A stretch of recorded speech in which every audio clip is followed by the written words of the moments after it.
हरे कृष्णा। भारत के प्राचीन पुरातन अद्भुत मंदिरों की कड़ी में आज हम बात करेंगे धर्मराज अर्थात यमराज जी के 4 मंदिरों की, जो कि भारत में स्थित हैं। यदि आप इंटरनेट पे गूगल पर चेक करें तो धर्मराज यानी कि यमराज जी के मंदिरों के बारे में आप पाएंगे कि अधिकतर साइट्स पर आपको हिमाचल के चंबा जिले में भरमौर नामक स्थान पर स्थित मंदिर दिखेगा, जो कि धर्मराज जी का है और ये इकलौता मंदिर बताया जाता है। परंतु वास्तविकता ये नहीं है। वास्तविकता ये है कि यमराज जी को समर्पित 4 प्राचीन मंदिर हैं जो भारत में स्थापित हैं। पर पहले यहाँ ये जान लेना आवश्यक है कि धर्मराज भी यमराज का ही एक नाम है, ये दोनों नाम अलग नहीं हैं। और यमराज का नाम धर्मराज इसीलिए पड़ा क्योंकि धर्मानुसार उन्हें जीवों को सजा देने का कार्य प्राप्त हुआ था। तो मैं आपको पहले मंदिर के बारे में बताती हूँ। धर्मराज यमराज जी का पहला मंदिर है भरमौर, हिमाचल प्रदेश में, जो कि चंबा के समीप है। यम देवता को समर्पित यह मंदिर हिमाचल के चंबा जिले में भरमौर नामक स्थान पर स्थित है। ये जगह दिल्ली से करीब 500 किलोमीटर दूर है। यह मंदिर देखने में तो एक घर की तरह दिखाई देता है। इस मंदिर में एक खाली कक्ष भी है जिसे चित्रगुप्त का कक्ष कहा जाता है। चित्रगुप्त जी यमराज के सचिव हैं, जो जीवात्माओं के कर्मों का लेखा जोखा रखते हैं। इस मंदिर से जुड़ी मान्यता यह है कि जब किसी प्राणी की मृत्यु होती है तब यमराज के दूत उस व्यक्ति की आत्मा को पकड़कर सबसे पहले इस मंदिर में चित्रगुप्त जी के सामने प्रस्तुत करते हैं। चित्रगुप्त जी जीवात्मा को उनके कर्मों का ब्यौरा देते हैं। इसके बाद चित्रगुप्त जी के सामने के कक्ष में आत्मा को ले जाया जाता है। इस कमरे में कमरे को यमराज जी की कचहरी कहा जाता है। यहाँ पर यमराज जी कर्मों के अनुसार आत्मा को अपना फैसला सुनाते हैं। ये भी मान्यता है कि इस मंदिर में 4 अदृश्य द्वार हैं जो स्वर्ण, रजत, तांबा और लोहे के बने हैं। यमराज का फैसला आने के बाद यमदूत आत्मा को कर्मों के अनुसार उन्हें इन्हीं द्वारों से स्वर्ग या नरक में ले जाते हैं। गरुड़ पुराण में भी यमराज के दरबार में 4 दिशाओं में 4 द्वारों का उल्लेख किया गया है। अगला मंदिर है श्री यमुना जी धर्मराज अर्थात कि बहन भाई का मंदिर। ये है विश्राम घाट, मथुरा में। यमुना जी और धर्मराज को समर्पित ये मंदिर मथुरा में यमुना जी के विश्राम घाट पर स्थित है। इस मंदिर को भाई बहन के मंदिर के नाम से भी जाना जाता है, क्योंकि यमुना जी और यमराज जी भगवान सूर्य के पुत्री और पुत्र थे। इस मंदिर में यमुना जी और धर्मराज जी की मूर्तियां एक साथ लगी हुई हैं। और ऐसी पौराणिक मान्यता भी है कि जो भी भाई दूज के दिन यमुना में स्नान करके इस मंदिर में दर्शन करता है, उसे यमलोक जाने से मुक्ति मिल जाती है।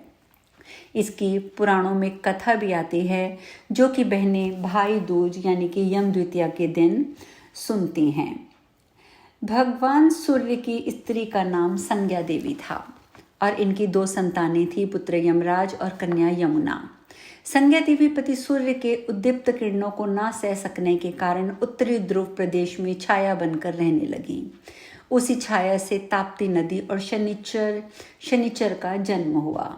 इधर छाया का यम और यमुना से विमाता सा व्यवहार होने लग गया।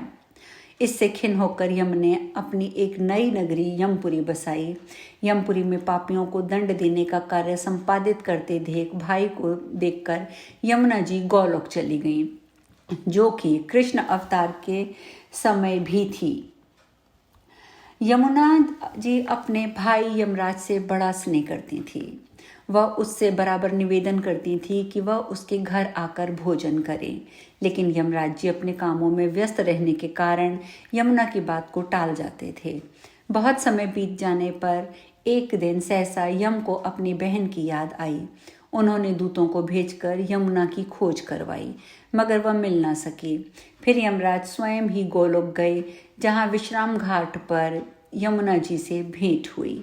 भाई को देखते ही यमुना जी ने हर्ष विभोर होकर उनका स्वागत सत्कार किया, उन्हें भोजन कराया। इससे प्रसन्न होकर यम ने वर मांगने को कहा। तब यमुना जी ने कहा, मेरे भैया, मैं आपसे ये वरदान चाहती हूँ कि मेरे जल में स्नान करने वाले नर नारी यमपुरी ना जाएं। प्रश्न बड़ा कठिन था। यम के ऐसा वर देने से यमपुरी का अस्तित्व भी समाप्त हो जाता। भाई को असमंजस में पड़ा देखकर यमुना बोली, आप चिंता न करें, मुझे ये वर दें कि जो लोग आज के दिन बहन के यहाँ भोजन करके इस मथुरा नगरी स्थित विश्राम घाट पर स्नान करें, वे तुम्हारे लोक न जाएं। तब यमराज जी ने इसे स्वीकार कर लिया। उन्होंने बहन यमुना जी को आश्वासन दिया, इस तिथि को जो भी सज्जन अपनी बहन के घर भोजन नहीं करेंगे उन्हें मैं बांधकर यमपुरी ले जाऊंगा और तुम्हारे जल में स्नान करने वालों को स्वर्ग होगा। और तभी से ये त्यौहार मनाया जाता है। यदि आप पौराणिक कहानियाँ पढ़ते हैं तो मैं समझती हूँ कि आपको ये कथा पता ही होगी। अगला मंदिर है धर्मराज जी का ऋषिकेश में, जो कि लक्ष्मण झूला पे है। धर्मराज जी को समर्पित ये प्राचीन मंदिर ऋषिकेश में स्थित है। और ऐसा ही एक मंदिर धर्मराज जी का है जो कि तंजावुर जिले में स्थित है, और जबकि इस मंदिर को भी 1000 से 2000 साल तक पुराना बताया जाता है, परंतु इन दो मंदिरों के बारे में अधिक ब्यौरा प्राप्त नहीं हो सकता। सत्य ब्यौरा प्रस्तुत मैं नहीं कर पाऊंगी क्योंकि इसका मुझे कहीं पर भी विवरण नहीं मिला। तो इस विषय को यहीं पे समाप्त करते हुए मैं अगले मंदिर की बात करती हूँ। वह है गंधेश्वर शिवलिंग, जो कि छत्तीसगढ़ में है। छत्तीसगढ़ के सिरपुर में खुदाई के दौरान 12 ज्योतिर्लिंगों वाले पौरुष पत्थर से बना एक शिवलिंग मिला है। पुरातात्विक विशेषज्ञों के अनुसार यह शिवलिंग 2000 साल पुराना है और राज्य में मिला सबसे प्राचीन और विशाल शिवलिंग है। इस शिवलिंग को गंधेश्वर शिवलिंग का नाम दिया गया है। क्यों? क्योंकि इस शिवलिंग में से तुलसी के पौधे जैसी गंध आती है। यह शिवलिंग वाराणसी के काशी विश्वनाथ और उज्जैन के महाकालेश्वर शिवलिंग जैसा चिकना है। इस शिवलिंग में विष्णु सूत्र अर्थात जनेऊओं और असंख्य शिवधारियां हैं। साथ ही यहाँ पर पहली शताब्दी के सरबपुरियों राजाओं द्वारा बनाए गए मंदिरों के प्रमाण भी प्राप्त हुए हैं। साइट नंबर 15 जो है यहाँ की, वहाँ खुदाई के दौरान मिले इस मंदिर के अवशेषों में 4 फीट लंबा और 2.5 फीट की गोलाई वाला ये शिवलिंग निकला है। 12वीं शताब्दी में आए भूकंप के बाद से चित्रोकपल्ला महानदी की बाढ़ में पूरा मंदिर परिसर सहित ढह गया था। भूकंप और बाढ़ से गंधेश्वर मंदिर भी पूरी तरीके से क्षतिग्रस्त हो गया था, पर यहाँ मौजूद सफ़ेद पत्थर से बिना शिवलिंग सुरक्षित बच गया। कई सालों से चल रही खुदाई के दौरान यहाँ पर अब तक अनेक छोटे छोटे शिवलिंग निकल चुके हैं, लेकिन पहली बार इतना बड़ा, इतना विशाल शिवलिंग निकला है। पुरातत्व सलाहकार अरुण कुमार शर्मा ने बताया है कि ब्रिटिश पुरातत्ववेत्ता बैडलर ने 1862 में लिखे संस्मरण में एक विशाल शिव मंदिर का जिक्र किया है। लक्ष्मण मंदिर परिसर के दक्षिण में स्थित एक टीले के नीचे राज्य में संभवतः सबसे बड़े और प्राचीन शिव मंदिर की अभी खुदाई होना बाकी है। पुरातत्व के जानकारों के अनुसार भूकंप और बाढ़ से सिरपुर शहर को 12वीं सदी में जबरदस्त नुकसान हुआ था। कालांतर में नदी की रेत और मिट्टी की परतें शहर को दबाती चली गईं। टीलों को कई मीटर खोद कर शहर की संरचना को निकाला गया है। खुदाई में मिले सिक्कों, प्रतिमाओं, तामपत्र, बर्तन, शिलालेखों के आधार पर उस काल की गणना होती है। इस साइट पर खुदाई की गहराई जैसे जैसे बढ़ती है, प्राचीन काल के और भी सबूत मिलते ही जा रहे हैं। जमीन में जिस गहराई पर शिवलिंग मिला उसके आधार पर इसे 2000 साल पुराना बताया जा रहा है। तो इस प्रकार के वैसे तो अनेकों शिवलिंग और भी कई पुरातत्व वैज्ञानिकों ने खोज निकाले हैं, परंतु कुछ कुछ की ही चर्चा मैं यहाँ कर पाऊंगी।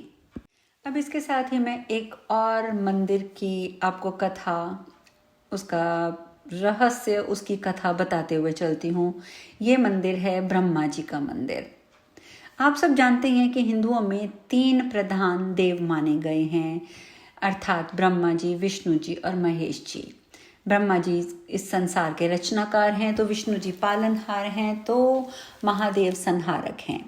लेकिन हमारे देश में जहाँ विष्णु जी और महादेव के अनगिनत मंदिर हैं, वहीं खुद की पत्नी सावित्री के श्राप के चलते ब्रह्मा जी का पूरे भारत में एकमात्र मंदिर है, जो कि राजस्थान के प्रसिद्ध तीर्थ पुष्कर में स्थित है।